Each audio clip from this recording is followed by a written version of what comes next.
प्रिय छात्रों, आइए आज हम लोग हिंदी के गद्य खंड में तीसरा अध्याय गुरु नानक देव का अध्ययन करेंगे, जिसके लेखक आचार्य हजारी प्रसाद द्विवेदी जी हैं।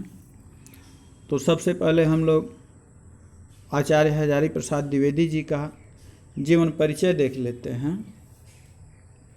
कह रहे हैं कि इनका जन्म दुबे का छपरा, जो उत्तर प्रदेश में पड़ता है, बलिया ज़िले में, उत्तर प्रदेश के बलिया ज़िले में पड़ता है, वहाँ है। जन्म एवं मृत्यु सन 1907 ईस्वी से 1979 ईस्वी है।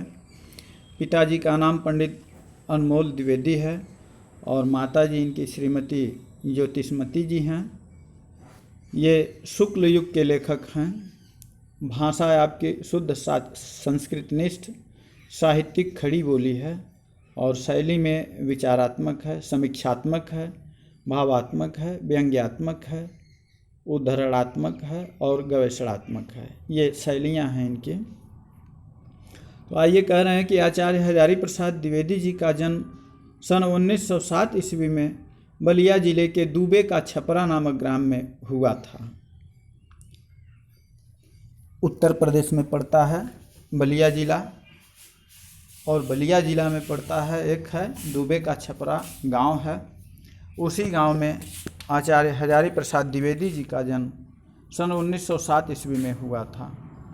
इनके पिता का नाम श्री अनमोल द्विवेदी एवं माताजी का नाम श्रीमती ज्योतिषमती था। आचार्य हजारी प्रसाद द्विवेदी जी की शिक्षा का प्रारंभ संस्कृत से ही हुआ।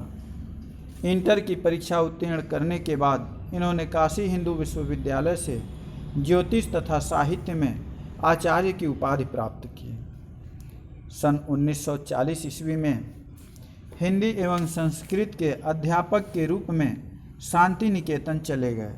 वहीं इन्हें विश्व कवि रविंद्रनाथ टैगोर का सानिध्य मिला और साहित्य सृजन की ओर अभिमुख हो गए।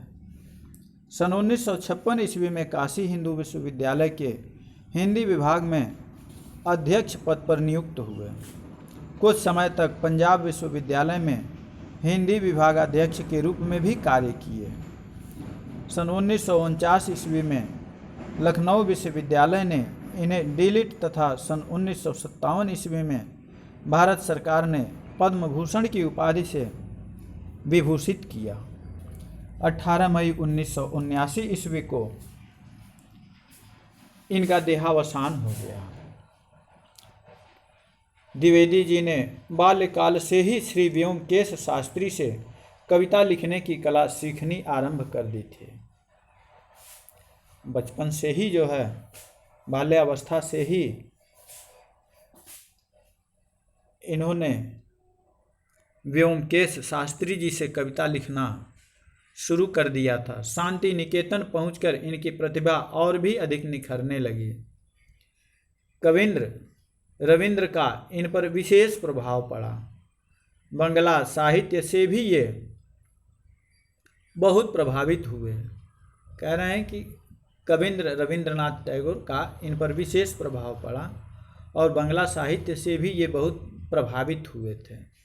ये उच्च कोटि के शोधकर्ता, निबंधकार, उपन्यासकार एवं आलोचक भी थे।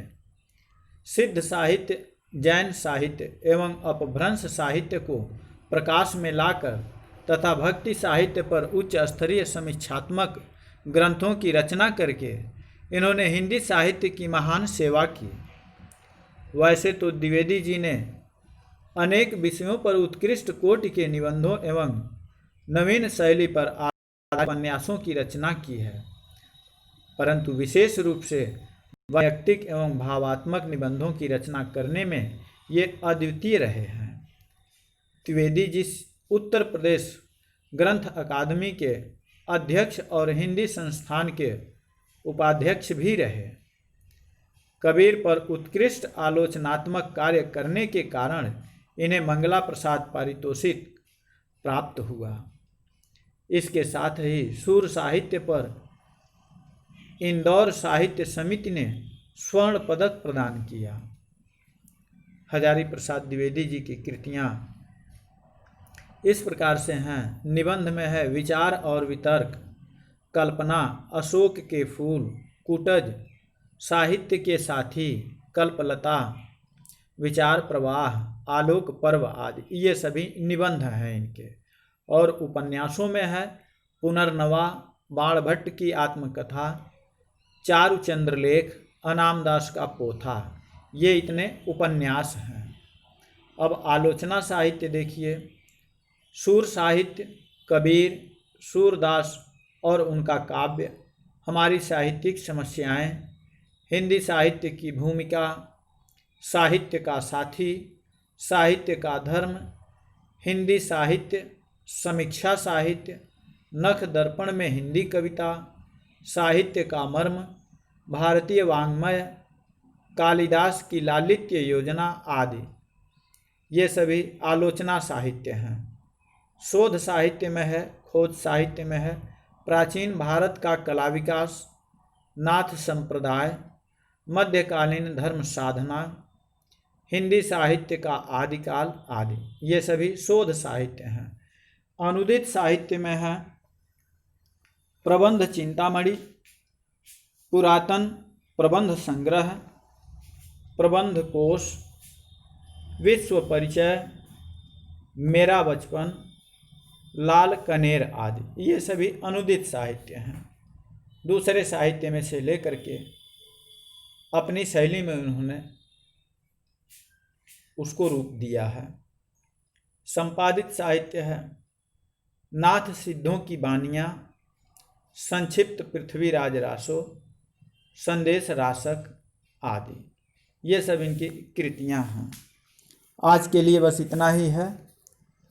आप आचार्य हजारी प्रसाद द्विवेदी जी का जीवन परिचय अपने उत्तर पुस्तिका में लिख करके एक बार जरूर दिखा दें।